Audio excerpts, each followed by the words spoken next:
வணக்கம். டிஎஸ்ஜிஎஸ் Private Limited Companies discussion, Psychology Department discussion, all department conference meeting, Kingdom countries discussion, world leaders discussion, doctor class discussion,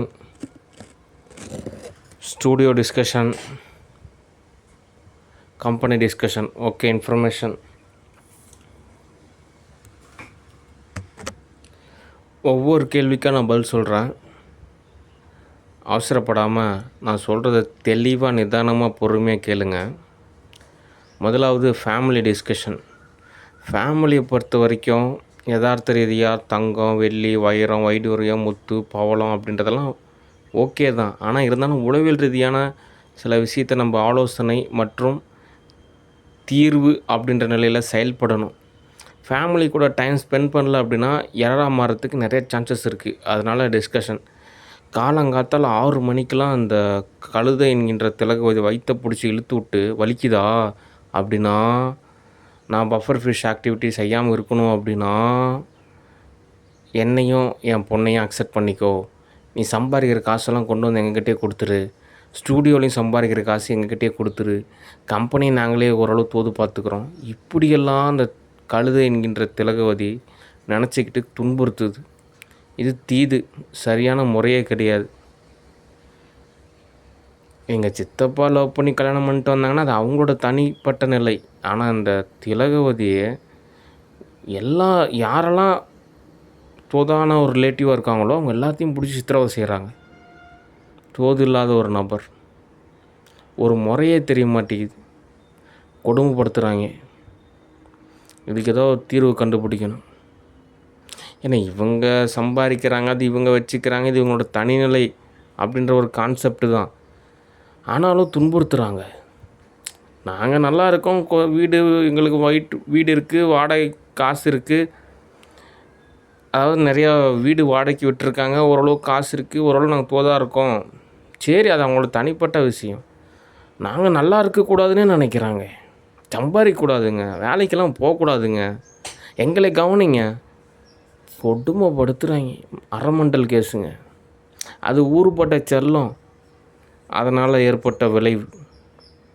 அதனால் தீர்வு என்ன அப்படின்னா, காலங்காத்தெல்லாம் வரக்கூடாது. ஒரு 10 மணிக்கு மேலே ஏதோ தோதானா நானே கூப்பிடுவேன். அல்லது நானே ஓரளவு சம்பாரிச்சேன்னா ஒரு சொந்த பந்தம் வீட்டுக்கு வரணும் அப்படின்ற ஒரு நிலையில் நானே வருவேன். நானே அப்போ உங்களுக்கு தேவையான பழம் வாங்கிட்டு வந்து தருவேன். ஏதாவது ஸ்வீட் பாக்ஸ் வேணாலும் வாங்கிட்டு வந்து தருவேன். ஏதாவது கேஷ் தேவைப்படுது அப்படின்னா, இந்த மாதிரி நீங்கள் எப்படி வட்டிக்கு காசு கொடுக்குறீங்க அதே மாதிரி நானும் வட்டிக்கு காசு கொடுப்பேன். அவ்வளோதான். ஓகே. மற்றபடி மேரேஜ் அதெல்லாம் என்ன பல வருஷம் இருக்குது, அது அப்புறம் தோது பார்த்துக்கலாம். ஓகே, அவ்வளோதான் தகவல். சரி, அடுத்த தகவல். என்னுடைய பிரதர் கண்ணன் டிஸ்கஷன். என்ன எரர் அப்படின்னா, கம்பெனி புறநிலை அதெல்லாம் அடுத்தபட்சம். அதை மற்றதெல்லாம் அடுத்தபட்சம்னா ஃபேமிலியாக சில விஷயங்கள் டிஸ்கஷன் அப்படின்றப்போ, இவன் தெரிஞ்சோ தெரியாமலையோ ஒரு வைப்ரேட்டில் ஒரு பொண்ணை கூட்டிகிட்டு வந்துட்டான். அதில் சம் மிஸ் அண்டர்ஸ்டாண்டிங் யாரெல்லாம் இருக்குது. இப்போ நம்ம இன்றைக்கி அதை டிஸ்கஷன் பண்ணுறப்போ என்ன ஆகும் அப்படின்னா, உங்கள் அண்ணார் வந்துட்டு நம்மளை சொல்லிட்டாரு, என்னை எல்லோரும் பட்டர்ஃப்ளை அட்டாக் பண்ணுறாங்க, அதனால் நான் ரெஸ்ட் ரூம் யூஸ் பண்ணுறேன், நான் வேலைக்கெல்லாம் போகிறது ரொம்ப சிரமம்.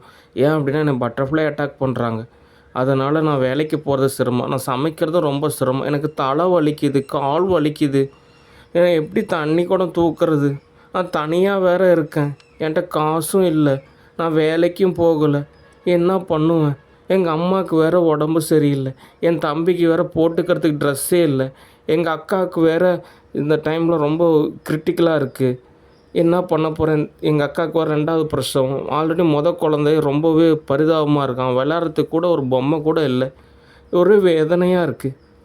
கொடுமை. அதாவது என்ன தகவல் அப்படின்னா, முதலாவது ஃபேமிலி அப்படின்ற நிலையில் எங்கள் ஃபேமிலியெல்லாம் வறுமை ஃபேமிலி தான் உண்மையிலுமே. இப்போ தான் நான் ஓரளவு தோது பார்த்துருக்கேன் அப்படின்னா அது காரணம் இருக்குது. நான் சொல்கிறேன், எவ்வளோ சூழ்நிலை கடந்து இப்போ தான் நான் படிப்படியாக தோது பார்த்துட்ருந்தேன். அந்த நேரம் பார்த்து நான் ஒரு இந்த தனுஷோட சாஃப்ட்வேர் இருக்கும், ஆக்டர் தனுஷோட சாஃப்ட்வேர். அது யுஎஸ்ஏ சாஃப்ட்வேர். என்ன சாஃப்ட்வேர் ஓஎஸ் அப்படின்னா, உண்மையாக பகிர்றது. நான் பாருங்கள், நான் ரொம்ப நல்லா இருக்கேன், நான் சாப்பிட்டுட்டேன், நான் தூங்குறேன், நான் ஓகே, என்கிட்ட காசு இருக்குது, இப்படி ரொம்ப ஒரு இணக்கமாக ஒரு ஆறுதல் சொல்கிற மாதிரியான ஒரு ஓஎஸ்ஸு. அதில் அந்த ஓஎஸில் நான் ஒரு டைம் என்னோடய ஸ்பான்சர் என்னோடய பிரதர் தான் அப்படின்னு சொன்னதுக்கு அதை இவங்க நோட் செஞ்சு, ஓ ஸ்பான்சரு கண்ணனா, ஓகே அந்த ஸ்பான்சர் நமக்கு கிடைச்சா ஏதோ வகையில் தோது பார்த்து மேரேஜ் நடந்துருச்சு. சரி, அந்த நகையெல்லாம் வச்சு நான் ஒரு செல்லு கடை வைக்கலான்னு நானும் நினச்சேன். கடைசியில் பார்த்தா உபயோகப்படாத மாதிரி ஒரு நிலையில் தான் அந்த பொருளே இருக்குது. அது மட்டும் இல்லாமல் இன்னும் வேறு நகை வேணும் அப்படின்னு கேட்குறதுலாம் ரொம்ப டூ மச். ஓகே, அடுத்து ஏதோ வேலைக்கு போவாங்க அப்படின்னு சொல்லிட்டு தான் கல்யாணத்துக்கே நான் சம்மதித்தேன். கடைசியில் கல்யாணம் பண்ணதுக்கப்புறம் வேலைக்கே போகலை, வேலைக்கு போகிறீங்கன்ற எண்ணமே இல்லை அப்படின்ற ஒரு கான்செப்ட் மாதிரி இருக்குது. இப்படின்னு தெரிஞ்சிருந்தால் ஒரு 1 இயர் அப்படின்றது எனக்கு தோதாக இருக்கும். ஏன்னா அதுக்குள்ளே ஓரளவு செட்டில்மெண்ட் ஆகிருந்தால் ஓரளவு ஒன்றும் கஷ்டம் தெரிவிச்சிருக்காது. ஏன்னா பல இடத்துல சித்திரவதை. அடுத்து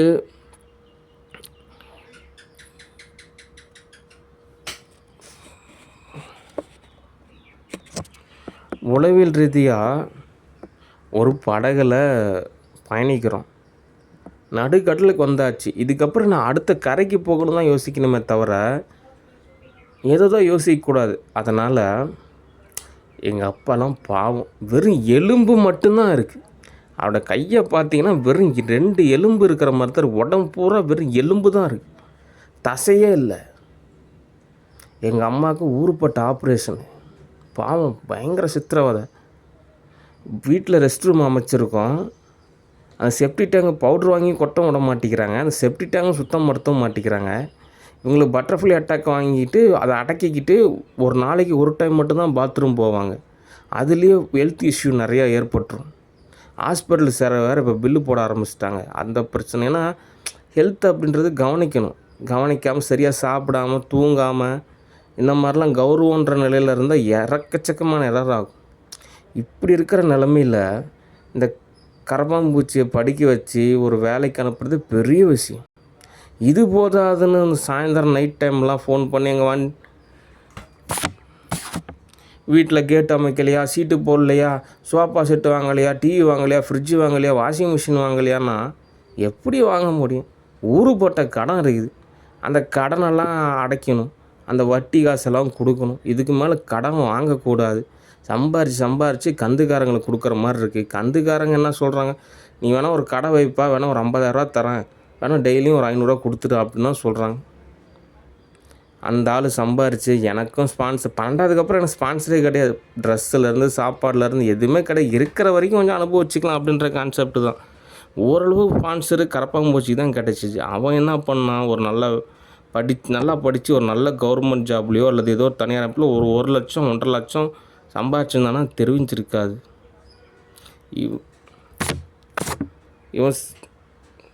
இவனோட சூழ்நிலை காரணமாக மனநிலை போராட்டம் தான். வீடு கண்டிப்பாக பயோகெமிஸ்ட்ரிலாம் உடச்சி விட்ருவாங்க. ஏன்னா வறுமையான குடும்பம், ஒரு எதிர்பார்ப்பு இருக்கும். இவ்வளோ செலவு பண்ணி படிக்க வச்சோம், நாங்கள் தான் கஷ்டப்படுறோம், நீங்களாவது ஏதாவது ஒன்று தோதாக அமைக்க மாட்டிங்களான்னு ஒரு எண்ணத்தில் நிறையா டைம் பேசுகிற பேச்சிலே பயோகெமிஸ்ட்ரிலாம் உடஞ்சிரும். அது இதெல்லாம் சூழ்நிலையில் ஏதோ தோது பார்த்து நீ தான் சரியான பாதையில் பயணிச்சிருக்கணும். சரி, இப்போ ஆசிரமத்தில் ஒரு வேலை நல்லா தான் இருக்கும். இதெல்லாம் 38 வயசு ஆனதுக்கப்புறம் தான் புரியும். ஓ, நம்ம எந்த இடத்துல இருக்கோம், நம்ம என்ன வேலை பார்த்துட்ருக்கோம், நம்மளோட சம்பளம் எவ்வளோ, நம்மளோட வாழ்வியல் முறை என்ன அப்படின்றது 38 வயசில் தான் புரியும். அப்போ தான் இன்னொரு விஷயம் தோணும், பேசாமல் நம்ம இன்னும் ஒரு ஏதோ தொழில் அமைச்சு இன்னும் கொஞ்சம் காசு சம்பாதிக்கணும். இப்போ நம்ம சம்பாதிக்கக்கூடிய தொகையானது ஒரு சரியான தொகையே கிடையாது. ஏதாவது ஒரு முயற்சி செஞ்சு நம்ம இன்னும் கொஞ்சம் தொகை சம்பாதிக்கணும், அப்போ தான் தோணும். அதனால் இப்போ இருக்கக்கூடிய வசதி சௌகரியம் எல்லாமே ஓரளவு நல்லா தான் இருக்கும், ஆனால் எதிர்காலத்தில் மிகப்பெரிய ஒரு வேதனை ஏற்படுத்தும். அதனால் உன்னுடைய பாதையில் நீ தான் சம்பாரித்து ஊருக்கு வரியா, ஒரு 5,000 10,000 காசு எடுத்துகிட்டு வரணும், நீ தான் செலவு பண்ணணும். இங்கே வந்துட்டு அப்பா அம்மாட்ட காசு கொடு, என்கிட்ட காசு வாங்க, அதை வாங்க இதை வாங்கன்னு எப்படி? அது இல்லாமல் என்னன்னே தெரில, ஊருக்கு வந்தாலே எல்லாம் டர்ராகுறாங்க. உங்கள் பிரதர் வந்துட்டாரா, எல்லாம் செம்ம காண்டாகுறாங்க. என்ன காரணம்னே புரியல. அதனால் அது சரி, அது ப்ளஸ்ஸோ மைனஸோ நம்ம நிலையில் நம்ம சரியாக நடந்துக்கணும். அதனால் தெளிவாக தனலட்சுமிகிட்ட சொல்லிடு, எங்கள் வீட்டில் இருந்து எந்த பொருளும் நீங்கள் எடுத்துகிட்டு வரக்கூடாது. ஓகே, அது மாயனோட சாஃப்ட்வேர். மாயன் இந்த கிணத்தோட வீட்டுக்கு போனால் அவங்க வீட்டில் நிறையா பொருள் இருக்குது, ஏதாவது ஒன்று கொடுங்கன்னு சொல்லிட்டு வாங்கிட்டு வந்தோம். அதுக்கப்புறம் கொஞ்சம் மிஸ் அண்டர்ஸ்டாண்டிங் ஏற்பட்டுருச்சு. யார் வீட்டுக்கு போனாலுமே யாருமே அவங்க பொருள் எடுக்கக்கூடாது. நம்ம வேணால் விலை காசு கொடுத்து வாங்கிக்கணும். ஓகே, அடுத்து எக்காரணத்தை கொண்டும் இந்த பைத்தியக்காரங்கிட்டேருந்து காசு வாங்கலாம் நீங்கள் நினைக்கவே கூடாது. பாவம், 100 கொடுத்தாலும் வேண்டான்னு நீங்கள் தான் ஏன் கொடுக்கணும் 5000 10,000. ஆனால் கொடுத்த காசு அது பொறுமையாக நீங்கள் தோது பார்த்து கொடுங்க. அதை பற்றிலாம் இது இல்லை. நான் இப்போ சொல்ல வர்றது அடுத்தது எதிர்காலத்தை பற்றி. அதனால் எக்காரணத்தை கொண்டு ஃபேமிலிக்கிட்டேருந்து காசு வாங்கன்னு எதிர்பார்க்காதீங்க. அதே மாதிரி ஃபேமிலிகிட்டேருந்து அரிசி பருப்பு சர்க்கரை இதெல்லாம் கடையில் போய் நீங்களே விலை கொடுத்து வாங்கிக்கிங்க. இல்லைன்னா இது பிக் பாஸ்கெட்டில் இருக்க ஆர்டர் போனீங்கன்னா வீட்டுக்கே கொண்டு வந்து கொடுக்குறாங்க. சம்பாதிக்கிற காசு சேர்த்து வச்சு யாருக்கு நான் கோட்டையாக கட்ட போகிறேன், எங்களுக்கு ஒன்றும் தர போகிறதில்ல. அதனால் கரப்பாம்பூச்சி நீ தான் சரியாக புரிஞ்சுக்கணும். ஃபேமிலிகிட்டேருந்து எதையுமே எதிர்பார்க்காது. ஓகே, அரிசி பருப்பு எதையும் எதிர்பார்க்காத, காசு எதிர்பார்க்காத. வர்றீங்களா, ஸ்டே பண்ணுறீங்களா, அவ்வளோதான். வீட்டிலேருந்து எந்த பொருளும் எடுத்துகிட்டும் போகக்கூடாது. ஓகே, என்னுடைய செல்ஃபோன் டூல்ஸும் மிஸ் ஆயிடுச்சு. சரி, அது ஏதோ ஒரு ஃபேமிலியை தான் வாழ்கிறீங்கன்னு சொல்லிட்டு ஓரளவு தூது பார்க்கலாம். ரொம்ப வறுமையாக இருக்குது.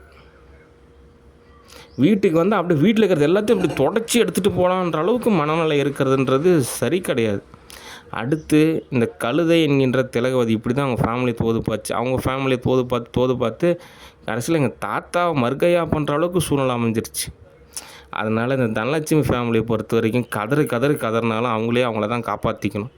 ஓகே, ஒரு நல்ல நிலைமைக்கு வந்ததுக்கப்புறம் வேணால் நான் ஒரு கார் வேணால் கிஃப்டாக கொடுப்போம். இந்த மாதிரி தான் உதவி செய்ய முடியும்.